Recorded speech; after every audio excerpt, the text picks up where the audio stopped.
তো হ্যালো বন্ধুরা, আপনারা যারা অটো রিপ্লাই যে ফিচারটা আছে যেটা চালু করতে যারা আপনারা চান তারা কিভাবে চালু করবেন সেটা এই ভিডিওর মাধ্যমে জানিয়ে দেবো। তো আপনাদেরকে ওইটা চালু করলে আপনাদেরকে কিন্তু হোয়াটসঅ্যাপ বিজনেস যেটা আছে সেটা কিন্তু আপনাদেরকে ডাউনলোড করে নিতে হবে এবং ডাউনলোড হয়ে গেলে আপনারা এখানে ওপেন করে নেবেন। তো এইখানে আপনাদের যদি ওপেন হয়ে যায় তো ওপেন করার পর এখানে আপনারা যে টুলস লেখা আছে এখানে ক্লিক করবেন এবং টুলসে লেখা ক্লিক করার পর এখানে যেটা আছে যে অ্যাওয়ে মেসেজ সেখানে কিন্তু আপনারা ক্লিক করবেন এই অ্যাওয়ে মেসেজে।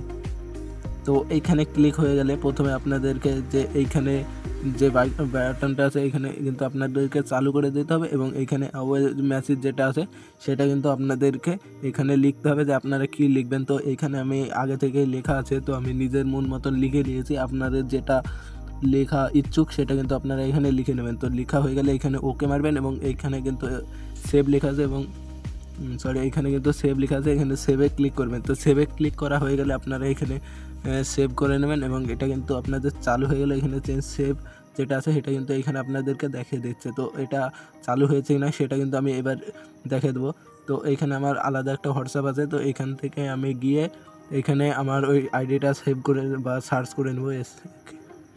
তো এখানে সার্চ করা হয়ে গেলে কিন্তু এখানে আমি হাই বা হাই লিখে পাঠালাম এবং হাই লেখা হয়ে গেলে কিন্তু এখানে আপনাদেরকে দেখতে পাচ্ছেন যে যেটা আছে অটো রিপ্লাই যেটা আছে সেটা কিন্তু আপনাদেরকে এখানে দেখিয়ে দিয়েছে। তো আপনারা এইভাবে অটো রিপ্লাই যেটা আছে সেটা কিন্তু চালু করতে পারবেন। তো ভিডিওটা ভালো লাগলে লাইক এবং সাবস্ক্রাইব করে দেবেন এবং এটা কিন্তু আপনাদের বন্ধুদেরকে শেয়ার করে দেবেন।